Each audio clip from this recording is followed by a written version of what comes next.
الحمد لله نحمده ونستعينه ونستغفره ونعوذ بالله من شرور أنفسنا ومن سيئات أعمالنا من يهده الله فلا مضل له ومن يضلله فلا هادي له وأشهد أن لا إله إلا الله وحده لا شريك له وأشهد أن محمدًا عبده ورسوله أما بعد فإن خير الحديث كتاب الله وخير الهدي هدي محمد صلى الله عليه وسلم وشر الأمور محدثاتها وكل محدثة بدعة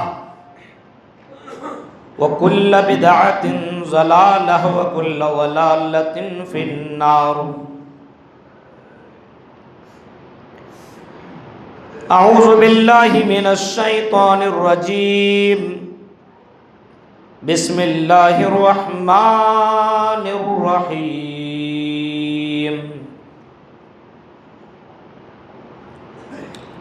يا أيها الذين آمنوا كتب عليكم الصيام كما كتب على الذين من قبلكم لعلكم تتقون. وقال النبي صلى الله عليه وسلم من لم يدع قول الزور والعمل به والجهل فليس لله حاجة أن يدع طعامه وشرابه. رواه مسلم. رب اشرح لي صدري ويسر لي أمري واحلل عقدة من لساني يفقهوا قولي. اللهم رب زدني علما. آمین. قابل احترام حاضرین جمعہ، اسلامی بزرگوں، نوجوان دوستوں، پیارے بچوں اور پردہ نشین میری ماں اور بہنوں، رمضان المبارک کا یہ مہینہ ہمارے بیچ رواں دواں ہے اور اس مہینے کے برکات سے ہم اور آپ سیراب ہو رہے ہیں. اللہ تعالیٰ سے دعا ہے کہ رمضان کے مہینے میں ہمیں زیادہ سے زیادہ عبادت کرنے کی اور ہماری عبادتوں کو اللہ تو قبول کر لے. اس بات کے لیے بار الہ میں دعا کرتے ہیں کہ رب العالمین ہمیں اس مہینے میں زیادہ سے زیادہ اللہ کو راضی کرنے والے اعمال کرنے کی توفیق عطا فرما. حضرات گرامی، قرآن کریم کی وہی آیت کریمہ جو رمضان کے تعلق سے پڑھی جاتی ہے، اسی آیت کو مد نظر آج آپ کے بیچ میں کچھ اہم باتیں رکھنی ہے. اللہ رب العالمین نے یہ فرمایا کہ ایمان والو، تمہارے پر روزہ فرض کر دیا گیا ہے. یعنی آپ کو روزہ رکھنا ہے. آپ کو روزہ ہر حال میں رکھنا ہے. اگر روزہ رکھنے کی کنڈیشن میں آپ اگر نہیں ہیں تو بعد میں آپ کو روزہ رکھنا ہے. بیمار ہیں، مسافر ہیں تو پھر بعد میں آپ روزہ رکھیں. فدیہ کا بھی ہے اس میں، لیکن روزہ کسی بھی حال میں معاف نہیں. یہ روزہ فرض ہے. کیوں فرض کیا گیا؟ سوال پیدا ہوتا ہے، کیا اللہ کو یہ بات برداشت ہے کہ میرا بندہ بھوکا پیاسا رہے؟ کیا کہ اللہ کو کسی کو تکلیف دینا پسند ہے؟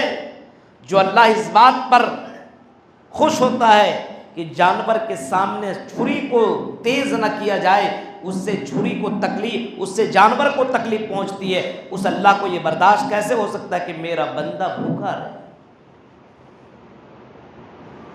کیوں اللہ نے یہ قانون نافذ کیا؟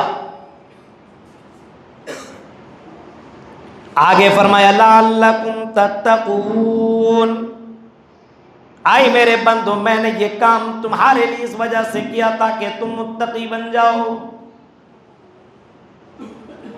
آئے میرے بندو ہم نے روزہ فرض اس وجہ سے کیا تاکہ تم متقی بن جاؤ۔ اب سوال پیدا یہ ہوتا ہے کیا روزہ سے ہی تقوی پیدا ہوگا؟ روزہ سے آدمی متقی کیسے بنے گا؟ روزے کے اندر وہ کون سی چیزیں ہیں جس کی وجہ سے آدمی متقی بن جائے گا، اور جس کے بارے میں اللہ کہتا میرے بندو یہ روزہ میرے لیے اور میں ہی اس کا بدلہ دوں گا۔ یعنی روزہ کے لیے اسپیشل اللہ نے جنت کے لیے الگ دروازہ تیار کر رکھا ہے جس کا نام باب الریان بتایا جاتا ہے، اور اس دروازے سے صرف جنتی داخل ہوں گے، صرف روزے دار داخل ہوں گے۔ اس دروازے کا نام باب الریان ہے۔ اب یہ روزہ سے تقوی کیسے پیدا ہو سکتا ہے؟ نماز بھی آدمی پڑھے تب بھی تو متقی بن سکتا ہے، صدقہ خیرات کرے تب بھی تو متقی بن سکتا ہے، لیکن اللہ نے قرآن میں کہا لعلکم تتقون، اس روزے سے یہ تقوی پیدا ہوگا۔ ان چیزوں سے تقوی تو آ سکتا ہے، لیکن سب سے زیادہ اگر تقوی کسی چیز سے پیدا ہو سکتا وہ ہے روزہ، اور اللہ نے یہ چیز ہم سے پہلے لوگوں پر بھی فرض کی تھی تاکہ کوئی آدمی اللہ پر کمنٹ نہ کرے ارے اللہ نے ہمارے پر ظلم کیوں کر دیا، پہلے کے لوگوں پر روزہ تھا ہی نہیں۔ تو اللہ نے کہا نہیں، تم سے پہلے کے لوگوں پر بھی روزہ ہم نے فرض کیا تھا۔ اب تقوی پیدا کیسے ہو؟ روزے سے، اور اس روزے کی اہمیت کو صحابہ سلف صالحین اتنا زیادہ جانا کرتے تھے اور اتنا زیادہ اس روزے کی اہمیت کو سمجھتے تھے کہ 6 مہینہ پہلے سے وہ اللہ کے بارگاہ میں دعا مانگتے تھے کہ الہ العالمین، آئے پروردگار عالم ہمیں رمضان المبارک جیسا مہینہ دے دے، ہمیں رمضان جیسا مہینہ عطا کر دے، ہمیں رمضان جیسا مہینہ نصیب کر دے، آئے اللہ ہمیں رمضان سے ملاقات کرا دے، اب رمضان سے ہم کو ملاقات کرا دے، آئے اللہ ہماری زندگی میں رمضان آ جائے۔ یہ دعا مانگتے تھے پچھلے کے لوگ، سلف صالحین، اللہ کے والے بندے یہ دعا مانگا کرتے تھے۔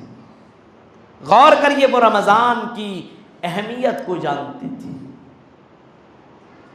کیوں؟ اس کو معلوم تھا کہ رمضان میں اگر آدمی چلا گیا اور اس مہینے کو پا لیا اور ایک روزہ اگر کسی نے اللہ کے لیے رکھ لیا، من صام یوما فی سبیل اللہ بعد اللہ وجہہ عن النار 70 خریفا، ایک روزہ اللہ کے لیے خالص طور پر اللہ کی رضا کے لیے، دکھاوے کے لیے نہیں، تو وہ آدمی جہنم سے 70 سال دور چلا جائے۔ غور کریے، ایک روزہ اگر آپ کی کمپلیٹ ہے اور اللہ اس روزے کو قبول کر لے تو اس کی برکتیں اتنی زیادہ ہے، اندازہ لگائیے، تصور کیجئے روزہ سے کتنے زیادہ فائدے۔ تقوی کیسے پیدا ہو؟ عام دنوں میں آدمی نماز پڑھنے کے لیے مسجدوں میں آتا ہے، سامنے دیکھا کہ مولانا صاحب موجود ہے، اب یہ نماز پڑھ رہا تھا لیکن مولانا کو دیکھ کر کے اس کے اندر تقوی جاگ گیا اور نماز زیادہ اچھی سے پڑھنے لگا کہ تاکہ مولانا میری تعریف کرے کہ بندہ بڑا اچھا ہے، نماز بڑی اچھے سے پڑھتا ہے۔ یعنی مولانا کے دیکھنے پر اس کے اندر نماز کے اندر خشوع خضوع پیدا ہو گیا، اب یہ نماز اچھے سے پڑھنے لگا، رکوع بھی اچھے سے کرنے لگا، سجدہ بھی، قیام بھی اچھے سے کرنے لگا، اور جیسی نماز سے فارغ ہوا مولانا کو ہاتھ میں لایا، مولانا اس کو باقاعدہ کہہ دیا ماشاءاللہ بڑی اچھی نماز آپ پڑھتے ہیں، خوش ہو گیا۔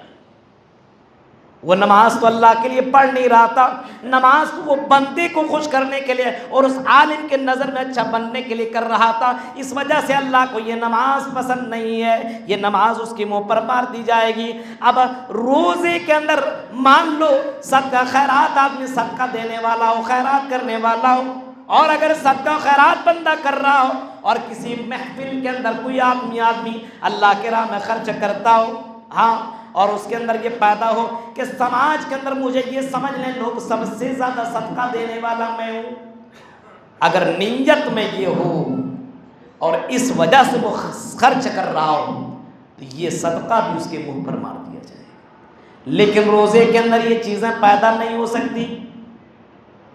روزہ بندہ رکھا ہے، گھر کے اندر موجود ہے، گھر میں پانی ہے، کھانا ہے، پھل فروٹ ہیں، ساری چیزیں اویلیبل ہے، اس کی خوبصورت بیوی بھی موجود ہے، حالت روزہ میں بندہ ہے۔ اب حالت روزہ میں بندہ ہونے کے باوجود بند کمرے کے اندر ہے، اپنے بیوی سے مباشرت نہیں کر رہا ہے، اپنی بیوی سے ملاقات نہیں کر رہا ہے، کھانا نہیں کھا رہا ہے، پانی نہیں پی رہا ہے، وضو بنا رہا ہے، حلق کے نیچے پانی اندر نہیں کر رہا ہے۔ کیوں؟ کیونکہ اس کو معلوم ہے کہ کوئی کسی کو پتہ چلے یا نہ چلے، میرے رب کو پتہ چل جائے گا۔ اس ڈر کی بنیاد پر بندہ گناہوں سے بچ رہا ہے، اپنی بیوی سے ملنے سے بچ رہا ہے، حلال چیزوں سے بچ رہا ہے، حرام چیزوں سے بچ رہا ہے۔ اسی وجہ سے اللہ کہتا میرے بندو، جب تم میرے لیے ان چیزوں کو چھوڑ سکتے ہو تو اے میرے بندے آؤ، میں نے تیرے لیے جنت تیار کر رکھی ہے۔ روزہ انسان کو حلال چیزیں چھوڑوا دیتا ہے، بیوی حلال ہے چھوڑ دیا، کھانا حلال ہے چھوڑ دیا، پانی حلال ہے چھوڑ دیا، کس کے لیے؟ اللہ کے ڈر کی وجہ سے۔ ورنہ آدمی بند کمرے میں پی لے گا، کون جانے گا بھائی، کسی کو پتہ نہیں چلے گا، لیکن حلق کے نیچے نہیں اتار رہا، کیوں؟ اس کو پورا یقین ہے کہ میرا رب کو پتہ چل جائے گا۔ اسی سے تقوی پیدا ہو رہا ہے۔ اب سوال پیدا یہ ہو جاتا ہے، سوال تو پیدا یہ ہوتا ہے کہ جب حالت روزہ میں ان تمام چیزوں کو چھوڑ رہے ہو مسلمانوں، حلال چیزیں کو تم نے چھوڑ دیا، حرام تو چھوڑو، حلال کو تم نے ترک کر دیا، اس کو اپنے قریب آنے نہیں دیا۔ رمضان روزہ رکھ لینے کے بعد، اب افطار کر لینے کے بعد تیرے دماغ میں کون سا بھوت سوار ہو جاتا ہے کہ تم ساری عیاشیاں کرنے لگتے ہو، ہاں سگریٹ کا بھرمار لگا دیتے ہو، افطار کر لینے کے بعد ایسا لگتا ہے کہ یہ جنتی بندہ بن گیا ہے، سگریٹ پیتا ہوا گلیوں میں چل رہا ہے، انجوائے کرتے ہوئے بھاگ رہا ہے۔ میرے پیارے ساتھیوں، یہ کون سا تمہارا روزہ ہے؟ دن بھر تم نے اللہ اللہ کیا، روزہ تم نے اتنا اہم عبادت تم نے رکھا ہے، اس کے باوجود تم روزہ افطار کر لینے کے بعد اپنے روزہ کو تم خراب کر رہے ہو۔ تصور کرو میرے پیارے ساتھیوں، سلف صالحین روزہ رکھ لینے کے بعد ایک دن نہیں، ایک ہفتہ نہیں، ایک مہینہ نہیں، 6 مہینہ تک سلف صالحین اللہ سے دعا مانگتے تھے کہ اللہ ہمارے روزے کو قبول کر لینا۔ 6 مہینہ تک دعا مانگتے تھے، انہیں معلوم تھا کہ اگر اللہ نے روزہ قبول کر لیا تو اللہ ہمیں جنت میں داخل کرے۔ یہاں فارمیلٹی نبھائی جاتی ہے، بس روزے سے ہیں، بس صرف روزہ نام بھوک پیاس کا نام نہیں ہے، صرف کھانے پینے سے رک جانے کا نام روزہ نہیں ہے مسلمانوں۔ ہاں حدیث جو میں نے پڑھی بخاری شریف کی، اس کے اندر اللہ کے نبی یہ فرماتے من لم یدع قول الزور والعمل به والجہل، امام کائنات فرماتے روزہ اس کے لیے نہیں ہے، یعنی روزہ رکھ لینے کے بعد اگر کوئی آدمی جھوٹ بولے، گالی دے، غیبت کرے، چغلی کرے، بد زبانی کرے، بد اخلاقی کرے، حرام کمائی کمائے، دھوکہ دے، فرمایا فَلَيْسَ لِلَّهِ حَاجَةٌ أَن يَدَعَ طَعَامَهُ وَشَرَابَهُ، اللہ کو کوئی ضرورت نہیں ہے کہ ایسا بندہ کھانے پینے سے رک جائے، جو بندہ اپنی زبان پر کنٹرول نہ کرے، اپنی نگاہوں پہ کنٹرول نہ کرے، اپنے کانوں پہ کنٹرول نہ کرے، اپنے پیروں پہ کنٹرول نہ کرے، اپنے ہاتھوں پہ کنٹرول نہ کرے، اپنے اخلاق پر کنٹرول، اپنے آپ پر کنٹرول نہ کرے، ایسے لوگوں کو اللہ اعلان کرتے ہوئے کہہ رہا ہے ایسے لوگوں کو بھوک پیاس رہنے کی ضرورت نہیں ہے۔ اصل روزہ تو اس کی خواہشات کو کنٹرول کرنے کا روزہ ہے، خواہشات کو کنٹرول کرنا پڑے گا۔ دیکھ رہے ہیں روزہ رکھ رہا ہے، موبائل پہ لگا ہوا ہے، ریل بنا رہا ہے، ریل دیکھ رہا ہے، یہ کون سا روزہ ہے؟ غور کرو میرے پیارے ساتھیوں، تصور کرو، سوچو، کیا فرمایا فَلَيْسَ لِلَّهِ حَاجَةٌ أَن يَدَعَ طَعَامَهُ وَشَرَابَهُ، شراب پینے سے اور کھانے سے رک جائے اور تمام کام کرے۔ اللہ کے نبی فرماتے ہیں ایسے لوگوں کا روزہ رکھنا بیکار ہے، بیکار ہے۔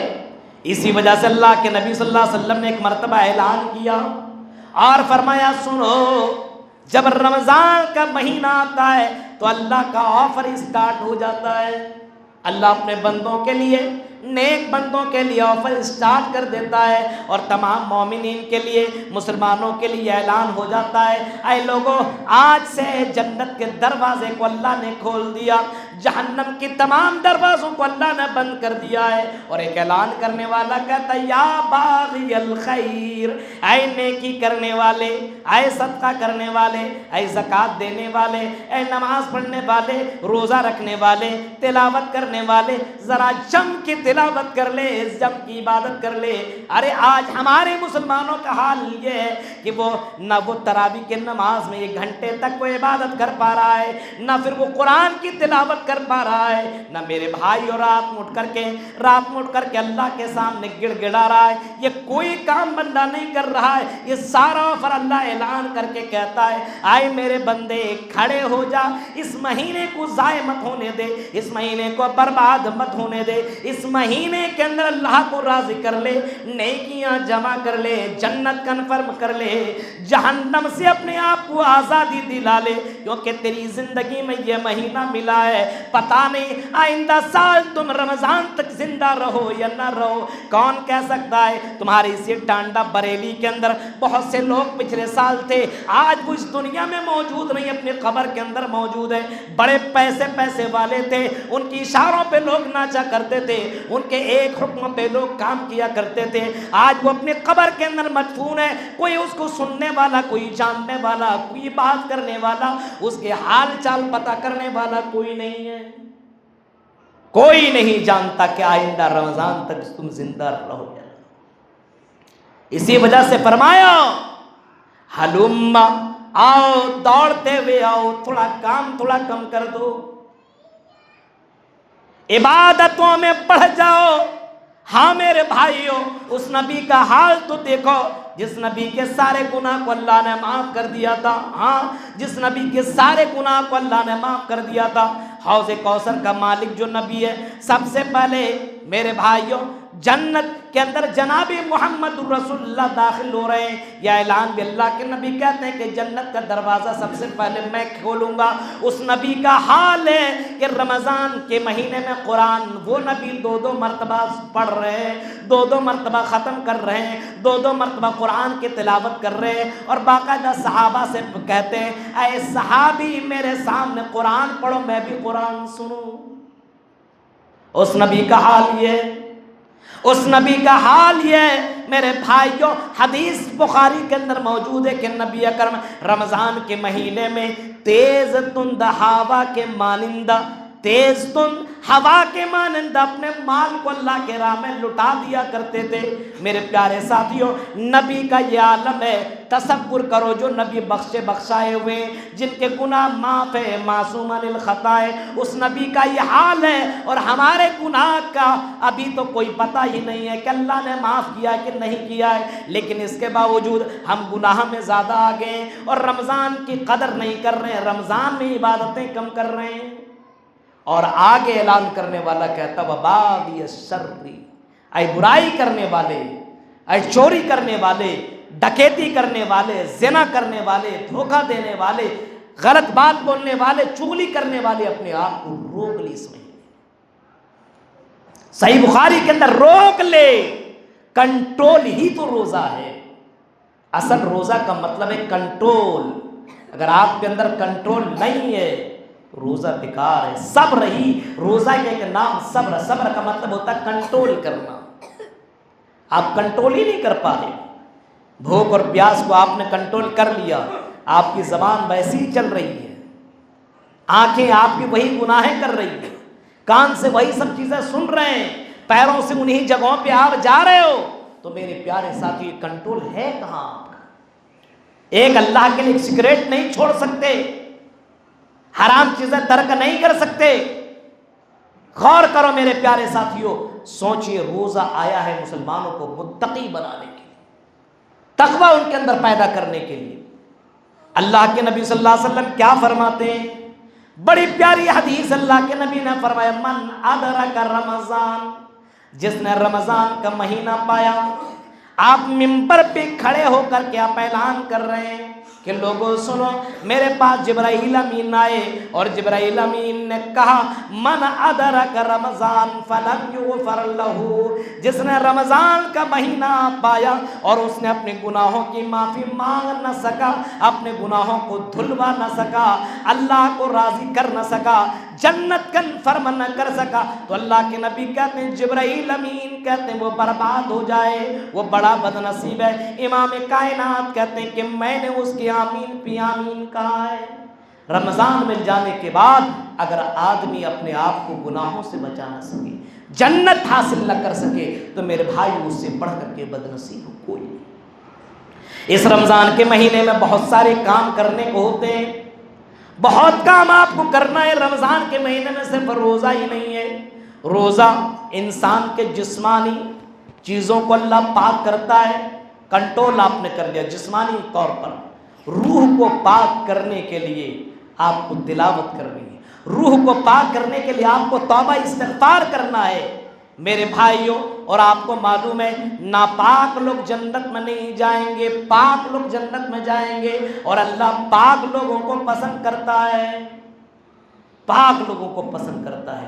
قرآن آپ اگر تلاوت، اگر تراویح کی نماز میں کھڑے ہونے میں پرابلم ہے تو آپ بیٹھ کر کے سن تو سکتے ہیں، کم سے کم سنیے میرے بھائی، ایک ایک حرف پہ 10 نیکیاں مل رہی ہیں۔ سوچو رمضان میں کئی گنا بڑھ جاتا ہے۔ آج کے دور میں قرآن سنیں گے لوگ، آج ان کو کرکٹ کے پڑی ہوئی ہے، میچ کے پڑے ہوئے، ایک ایک گیند اور ایک موبائل پہ پڑا ہوا ہے۔ میرے پیارے ساتھیوں ذرا تصور کیجئے، اللہ کے نبی جناب محمد رسول اللہ صلی اللہ علیہ وسلم صحابہ کرام کو رمضان کے مہینے میں باقاعدہ ابھارتے تھے، اور صحابہ کرام اپنے بچوں کے ساتھ جاگتے تھے، رات بھر عبادت کرتے تھے، رات میں اٹھ کے تہجد کی نماز پڑھتے تھے۔ غور کیجیے، آپ تراویح کی نماز فرض نماز نہیں ہے، لیکن آپ اگر تراویح کی نماز نہیں پڑھ پا رہے، پرابلم ہے گھٹنے میں، سن تو سکتے ہیں، آپ قرآن سننے سنانے کا ماحول بنائیے، دینی ماحول بنائیے اپنے یہاں۔ اور پھر کیا فرمایا، اے مسلمانوں یہ مت سمجھو کہ ہم نے روزہ رکھ لیا تو ہم جنتی بن گئے، نہیں، روزہ رکھ لینا صرف کافی نہیں ہے، بلکہ روزہ رکھ لینے کے بعد ان تمام چیزوں کو آپ کو چھوڑنا پڑے گا۔ زنا سے آپ کو دور ہونا پڑے گا، زبان پر کنٹرول کرنا پڑے گا، اپنے ہاتھوں پر کنٹرول کرنا پڑے گا، اپنے پیروں پر کنٹرول کرنا پڑے گا، دھوکہ دڑی سے آپ کو بچنا پڑے گا، اخلاق آپ کو سدھارنے ہوں گے، اور پھر اللہ کے بارگاہ میں دعا مانگنی ہوگی کہ اللہ میں نے جو روزہ رکھا ہے، اے اللہ اس روزہ کو تو قبول کر لے۔ اس رمضان کے مہینے میں ایک اور کام کرنا ہے۔ آج مسلمانوں کے اندر اخلاقی بگاڑ بڑھتا چلا جا رہا ہے، اخلاقی بگاڑ بڑھ رہا ہے۔ رمضان کے مہینے میں شیطان قید ہے، انسان نے اس کا روپ دھارن کر لیا ہے، انسان ہی اس کی جگہ پہ آ گیا ہے، شیطان کی جگہ انسان لے لیا ہے۔ میرے بھائیو تصور کرو، ایسے ایسے مسلمان موجود ہیں کہ رمضان کے مہینے میں غلط کام کرتے ہیں، زنا کر رہا ہے، روزہ نہیں رکھ رہا ہے اور گھوم رہا بے دھڑلے کے ساتھ۔ اور تو اور جس طریقے سے روزہ فرض ہے اسی طریقے سے تمہارے پر زکوٰۃ بھی اللہ نے فرض کر دی ہے۔ جس طریقے سے روزہ فرض ہے، نماز فرض ہے، اے مسلمانوں اسی طریقے سے تمہارے اوپر زکوٰۃ بھی اللہ نے فرض کر دیا ہے۔ اور فرمایا جیسے روزہ انسان کے جسم کو پاک کرتا ہے، ویسی صدقہ خیرات زکوٰۃ اس کے مال کو پاک کرتا ہے، اس کے مال کی حفاظت کرتا ہے، اور اس مال کے اندر برکت اللہ ڈالتا ہے جس مال میں زکوٰۃ ادا کیا جاتا ہے۔ اور کتنا بہت کچھ اللہ کے راہ میں دینا نہیں ہے، 2.5% صرف اتنی ہی دینا ہے۔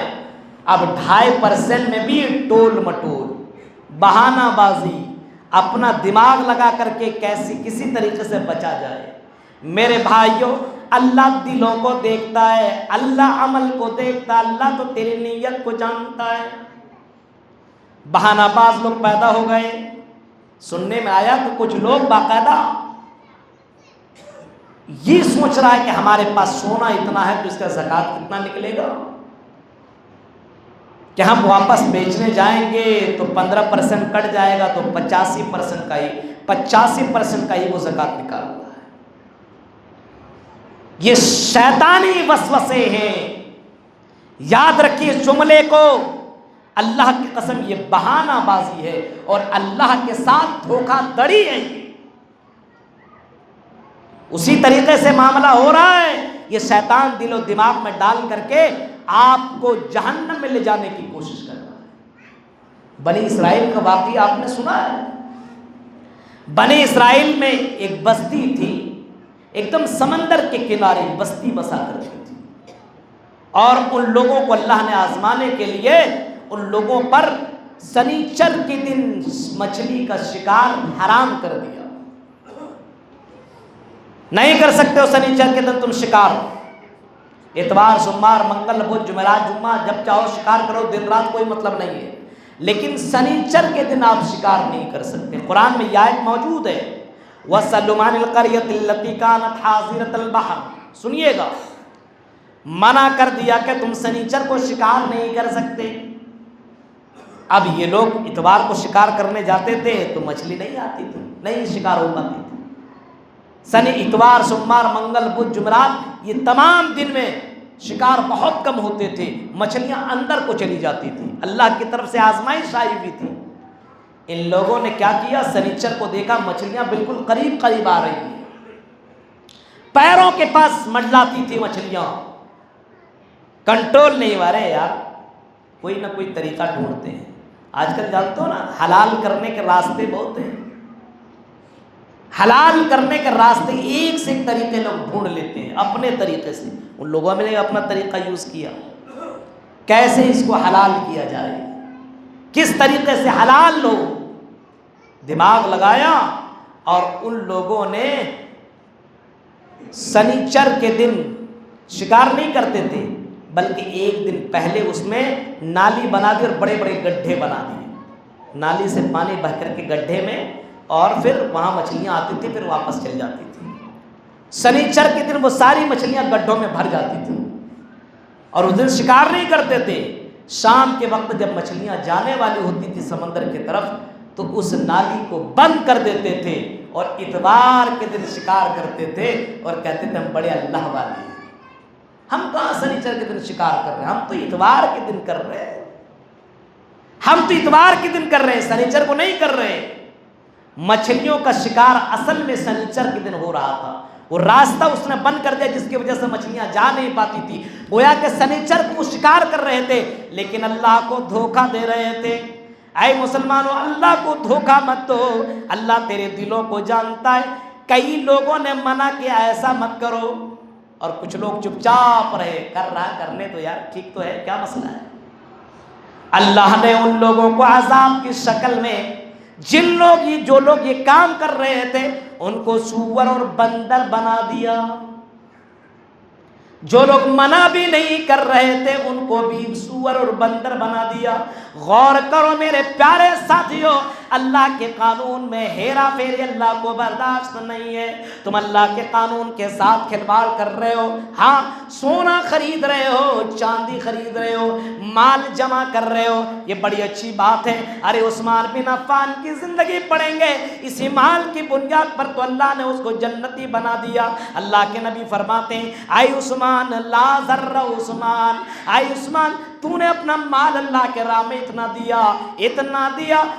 دیا کہ آج کے بعد اے عثمان اگر کوئی عمل بھی نہ کرے تب بھی تو جنت کے اندر جائے گا۔ میرے پیارے ساتھیوں، عثمان غنی کو مال ملا تو جنت کے اندر چلے گئے، لیکن میرے پیارے ساتھیوں مال رحمت بھی ہے اور زحمت بھی ہے۔ اگر اللہ کی نعمتیں تمہیں مل رہی ہے تو پھر اس مال کو پاک کر لو، اس مال کو ناپاک مت کرو۔ اگر آپ نے مال کو پاک کیا تو مال کے اندر بڑھوتری ہوگی، برکتیں آئیں گی، مصیبتیں ختم ہوں گی، زندگی سکون والی زندگی بنے گی۔ لیکن اگر تم نے اس مال کو پاک نہ کیا، زکوٰۃ ادا نہ کیا، صدقہ خیرات نہ کیا، تو یاد رکھو اس مال کے اندر برکت ختم ہو جائے گی، گھر میں مصیبتیں شروع ہو جائیں گی، بیماریاں چالو ہو جائیں گی، اور گھر میں سکون ختم ہو جائے گا، دل آپ کا سخت ہو جائے گا، اسلام میں، اس ایمان میں آپ کو نماز میں دل نہیں لگے گا۔ اس وجہ سے اللہ کے نبی صلی اللہ علیہ وسلم باقاعدہ قرآن کریم کے اندر ایک آیت کریمہ اللہ نے اتار دی، والذین یکنزون الذھب والفضة ولا ينفقونها فی سبیل اللہ فبشرهم بعذاب الیم۔ اس آیت کو سن لینے کے بعد بھی آدمی اگر زکوٰۃ نہ نکالے تو اس سے بڑھ کر کے گھٹیا انسان ہے ہی نہیں۔ اس آیت کے اندر سورہ توبہ آیت نمبر 34 کو پڑھیے، اس کی تفسیر پڑھیے آپ۔ والذین یکنزون الذھب والفضة، جو سونے اور چاندی کو جمع کر کے رکھتے ہیں، مال جمع کر کے رکھ رہے ہیں، خاص کر کے عورتوں کا دل سونے اور چاندی پر بڑا لگتا ہے۔ اور میری پیاری ماں اور بہنوں سن لو، سونا چاندی اگر اللہ تمہیں دے رہا ہے اور یہ نعمتیں تمہیں مل رہی ہے تو اللہ کا شکر ادا کر، لیکن اس کا اگر زکوٰۃ ادا نہ کیا، وَلَا يُنْفِقُونَ فِي سَبِيلِ اللَّهِ فَبَشِّرْهُمْ بِعَذَابٍ أَلِيمٍ، تو اس کو دردناک عذاب کی، اے نبی آپ ان کو دردناک عذاب سنا دو، ان کے لیے یہ سنا دو کہ تمہارے لیے دردناک عذاب کی وعیدیں سنا دو۔ دردناک عذاب، اب بخاری کے اندر اس کی تشریح موجود ہے، کیسا عذاب ہوگا؟ اللہ کے نبی فرماتے ہیں، مان لیجئے کسی کے پاس پیسہ ہے 1 لاکھ 2 لاکھ پیسہ ہے، کسی کے پاس سونا ہے 7.5 تولہ، کسی کے پاس چاندی ہے 52.5 تولہ، اس کے پاس اگر اتنے سونے چاندی موجود ہے، ہاں وہ اتنے کا مال اس کے پاس 1 سال ہو گیا، اگر اس نے نہیں نکالا تو اللہ کے نبی فرماتے ہیں، صحیح بخاری کی حدیث ہے کہ قیامت کے دن ایک گنجا سانپ، خطرناک سانپ اور گنجا اور کالا سانپ اس کے سامنے آئے گا دوڑتا ہوا، آدمی اس سانپ سے بھاگے گا۔ ابھی آپ چل جائیے کسی سانپ کو دیکھیے، ایسے ڈر لگتا عام سانپ سے، اور جس سانپ کی کیفیت اور اس کی ساری چیزیں جناب محمد رسول اللہ کہہ رہے ہیں، ان کے سر کے پر 2 کالے کالے نشان ہوں گے، یعنی بڑا زہریلا سانپ ہوگا، بڑا خطرناک سانپ ہوگا، اور وہ سانپ اس آدمی کے پیچھے، اس عورت کے پیچھے دوڑتا ہوا جائے گا۔ سانپ پیچھا کرے گا، آدمی دوڑتا ہوا جائے گا، آدمی دوڑ کے تھک جائے گا۔ نبی اکرم کہتے ہیں سانپ اس کو پکڑ لے گا اور لپٹ جائے گا، انسان چیخ کر کے کہے گا، اے سانپ میں نے تیرا کیا بگاڑا، آج تو مصیبت کا دن ہے، آج میری حالت خود خراب ہے، اے سانپ تم میرے قریب میرا پیچھا کیوں کر رہا ہے، اور مجھ کو تو نے اپنے اندر کشنجے میں کیوں کس لیا ہے، مجھ کو تم نے اپنے اندر کیوں قبضہ کر لیا ہے، کیا میں نے تیرے ساتھ غلط کیا ہے؟ وہ سانپ کہے گا میں سانپ نہیں ہوں، انا کنزک انا مالکا، میں تیرا مال ہوں، میں تیرا خزانہ ہوں، میں تیرا سونا ہوں، میں تیرا چاندی ہوں، میں تیرا وہ مال ہوں جس کو تو جمع کر کے رکھتا تھا اور اللہ کے راہ میں تو نے زکوٰۃ ادا نہ کی تھی، وہی مال ہوں۔ اس مال کو بولنے کے بعد سانپ اس کو ڈسے گا اور اس کا زہر بڑا ہی خطرناک ہوگا، ڈستا چلا جائے گا، وہ آدمی چیخ مارتا چلا جائے گا۔ اور قرآن کہتا ہے کہ جس مال کا زکوٰۃ نہ نکالے اس مال کو اللہ قیامت کے دن آگ میں تپائے گا، اور اس آگ میں تپایا ہوا وہ سونے اور چاندی سے انسان کے چہرے پہ، پیشانی پر، پیٹھ پہ اس کو تپایا جائے گا اور اس کو سلجھایا جائے گا اور اس کو تکلیف دی جائے گی۔ اتنا خطرناک وعید ہے میرے پیارے ساتھیوں۔ 27% تم گورنمنٹ کو دے سکتی ہو، جہاں سے آپ کو کوئی بینیفٹ نہیں ہے، برکت کے کوئی وعدے نہیں ہے، مصیبتیں ختم کے کوئی وعدے نہیں ہے، لیکن رمضان جیسے مہینے میں بھی ہیرا پھیری، ٹال مٹول، بہانہ بازی کہ مولانا بیچنے کے لیے جائیں گے تو 85% نہیں کا تو پیسہ واپس کرے گا، تو 15% کا ہم کیوں دیں؟ اس وجہ سے ہم 85% کا نکالیں۔ غلط، اگر کسی کٹھ ملا نے بتایا تو غلط، رونگ۔ آپ جس وقت آج کے ویلو کے حساب سے جو کرنٹ ویلو اس کا ہے، اسی حساب سے آپ کا مال کا زکوٰۃ نکلے گا۔ اگر ہیرا پھیری کیے تو بنی اسرائیل کا واقعہ آپ نے سنا بھی، پڑھا، آپ کو بتایا گیا قرآن کی آیت کے مد نظر۔ میرے پیارے ساتھیوں، یہ سب اللہ دلوں کو جانتا ہے، دلوں کا حال اللہ جاننے والا ہے. اس وجہ سے خذ من اموالہم صدقۃ تطہرہم وتزکیہم بہا وصلی علیہم. اللہ کے نبی کو اللہ حکم دے رہا ہے، نبی آپ لوگوں کا مال لے کر کے ان کو پاک کر دیجئے. جب انسان کا مال پاک ہوگا تو ان کی عبادتیں قابل قبول ہوں گی. غور کریے میرے بھائیو، اگر آپ کا مال ناپاک رہا تو آپ کی نماز قابل قبول نہیں، آپ کا روزہ قابل قبول نہیں، آپ کی کوئی بھی عبادت قابل قبول نہیں. ناپاک مال اپنے جسم میں آپ لائیے گا، اپنے بچوں کو کھلائیے گا. تصور کرو دنیا میں زندہ رہنے کے لیے کتنے لوگ آئے ہیں، ہمیشہ کسی کے باقی نہیں رہی ہے. نبی اکرم جب دنیا سے جا سکتے ہیں میرے پیارے ساتھیوں، اچانک موت آ جائے گی، کوئی جانتا ہی نہیں ہے کب کس کی موت آ جائے. اچانک آدمی دیکھتے کہ نہیں، پلین پہ بیٹھا، خود کا پلین ہے، خود کا جہاز ہے، اچانک گیا، کریش ہوا، ختم. پتہ چلا رات میں سویا، صبح میں انتقال ہو چکا، رہے ہارٹ اٹیک ہو گیا. میرے پیارے ساتھیوں، زندگی کی کوئی گارنٹی نہیں. اس وجہ سے اگر سلف صالحین کی زندگی پڑھیں گے، سلف صالحین کی زندگی پڑھیں گے تو سلف صالحین اپنی زندگی میں زکوٰۃ، صدقہ، خیرات نکال دیتے تھے، اور اس بات سے وہ ڈرتے تھے کہ کہیں اللہ کے راہ میں زکوٰۃ کا مال میرے گھر میں تو نہیں رہ گیا، کہیں نکلا تو نہیں. اے اللہ، اگر زکوٰۃ کا مال نہیں نکلا تو میرا کیا حال ہوگا. وہ زکوٰۃ کا مال نکال کر کے فخر کرتے تھے، میں بچ گیا، میں بچ گیا، میں بچ گیا. اور اللہ سے دعا مانگتے تھے کہ اللہ ہماری اس عبادت کو تو قبول کر لے. میرے پیارے ساتھیوں، وہ زکوٰۃ نکال لینے کے بعد اس بات کو اس کو فکر نہیں تھی کہ میرے مال میں کمی آ جائے گی. حالانکہ حدیثوں میں آتا ہے صدقہ خیرات سے لوگوں کے مال کے اندر برکتیں آتی ہے، بڑھتا ہے، اور گھر کے اندر سکون پیدا ہوتا ہے. بیماری ہے تو بیماری ختم ہوتی ہے، دل سخت ہے تو دل نرم ہو جاتا ہے. اتنی ساری آفر ملنے کے بعد اور اتنی ساری چیزیں اللہ کے نبی بتا دینے کے بعد آج آدمی اس میں بھی ہیرا پھیری کرے اور زکوٰۃ کا مال نہ نکالے تو اس کا کیا حال ہوگا. ایک زمانہ آئے گا مسلمانوں کہ زکوٰۃ کا مال لینے والا کوئی نہ ہوگا، زکوٰۃ کا مال حاصل کرنے والا کوئی نہ ہوگا. اپنا مال لے لے کر کے آدمی جائے گا، لو میرا زکوٰۃ لے لو، وہ کہے گا میرا زکوٰۃ تم ہی لے لو. ایسا زمانہ بھی آئے گا. میرے پیارے ساتھیوں، شکر منائیے کہ آپ کے گھر میں، آپ کے علاقے میں لوگ زکوٰۃ کا مال لینے کے لیے آ جاتے ہیں، آپ کو جہنم سے بچانے کی کوشش کر رہے ہیں. وہ مال آپ کا ہے ہی نہیں. اس مال کو لانے کے بعد جیسے پانی میں اگر پیشاب ملا دے پورا پانی بیکار، ویسے اس مال کو اگر اپنے مال میں ملا دیا تو آپ کا مال پورا کا پورا بیکار ہو. غور کریے میرے پیارے ساتھی.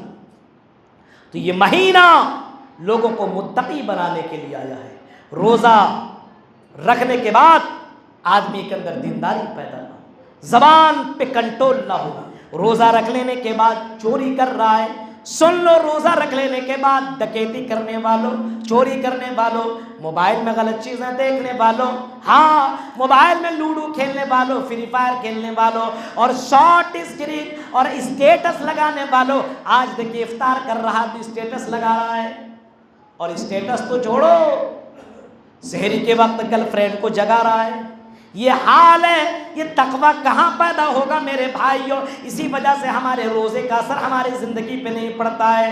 غور کرو میرے بھائیوں، ایک روزہ اگر اللہ قبول کر لے تو 70 سال آدمی جہنم سے دور ہو جائے گا، جنت کے اندر چلا جائے گا. اسی وجہ سے اللہ کے نبی جناب محمد رسول اللہ صلی اللہ علیہ وسلم فرماتے ہیں، من صام رمضان ایمانا واحتسابا غفر له ما تقدم من ذنبی. جس نے روزہ رکھا، ساما، من صام رمضان ایمانا، ایمان کے ساتھ، واحتسابا، اور ثواب کی نیت کے ساتھ. روزہ رکھنے کا مطلب ہے ثواب کی نیت، اللہ مجھ کو اس کا ثواب دے، اللہ خوش ہو اور اللہ کے لیے یہ کام میں کر رہا ہوں، بس. غفر له ما تقدم من ذنبه، اس کے پچھلے تمام چھوٹے گناہوں کو اللہ معاف کر دیتا ہے. روزہ کو روزہ کی طرح رکھیے، روز جیسے نہیں.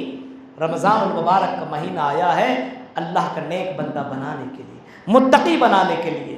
جہنم سے بچانے کے لیے مہینہ اللہ نے دیا ہے. شہر رمضان الذی انزل فیہ القرآن.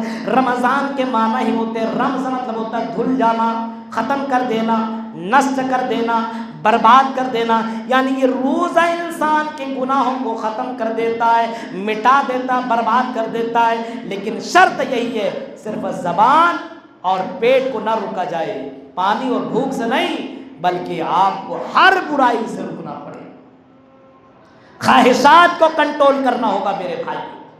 اس کے بعد خاص کر کے دعاؤں کا اہتمام کیجیے. اہل حدیثوں میں تو دعا ختم، نماز پڑھیں گے اور ایسے بھاگیں گے لگتا ہے کہ جیل کا دروازہ کھول دیا گیا. اس مہینے میں دعا کا اہتمام زیادہ سے زیادہ کریں. نماز پڑھ لینے کے بعد بھی دعا مانگے، اللہ ہماری نماز کو اللہ قبول کر لے. روزہ رکھ لینے کے بعد افطار کے سمے جو سب سے زیادہ قبولیت کا وقت ہے، اس وقت اپنے لیے، بال بچوں کے لیے، بیوی کے لیے، گھر والوں کے لیے، اپنے کاروبار کے لیے آپ دعا مانگیے، آخرت کے لیے دعا مانگیے. میرے بھائیو دعا کا اہتمام کیجیے. یہاں کیا ہے کہ 1 منٹ بچا نہیں، جلدی در گاڑی آئے، اس کے بعد چڑھتے اللہ کھا لیں. یہ کون سا افطار ہے بھائی؟ تم اتنا ٹائم نہیں. وہ قبولیت کا سب سے مین وقت ہے، افطار کا ٹائم ہے میرے بھائیو. اس وقت جم کر کے آپ دعا. اور یاد رکھیے اللہ کی نظر میں یہ مت سمجھیے بہت پیسہ ہو جانا، بہت دولت ہو جانا اللہ کی نظر میں اچھا ہے. نہیں. وَمَا أَمْوَالُكُمْ وَلَا أَوْلَادُكُمْ بِالَّتِي تُقَرِّبُكُمْ عِندَنَا زُلْفَىٰ. اے لوگوں تم یہ سمجھتے ہو کہ بہت پاپولر ہم ہو جائیں، بہت پیسے والے ہو جائیں، بہت بیلنس والے ہو جائیں تو ہم دنیا والوں کی نظر میں جیسے اچھے ہو جاتے تو اللہ کی نظر میں بھی اچھے ہو جائیں گے. نہیں، اللہ کی نظر میں اچھا وہی ہوگا، غریب ہو یا امیر ہو، جو اللہ کے مطابق زندگی گزارے گا، حرام چیزوں سے بچے گا، رزق حلال تلاش کرے گا. اسی وجہ سے اللہ کے نبی نے ایک دعا سکھائی ہے، اللہم انی اسألک علما نافعا ورزقا طیبا وعملا متقبلا.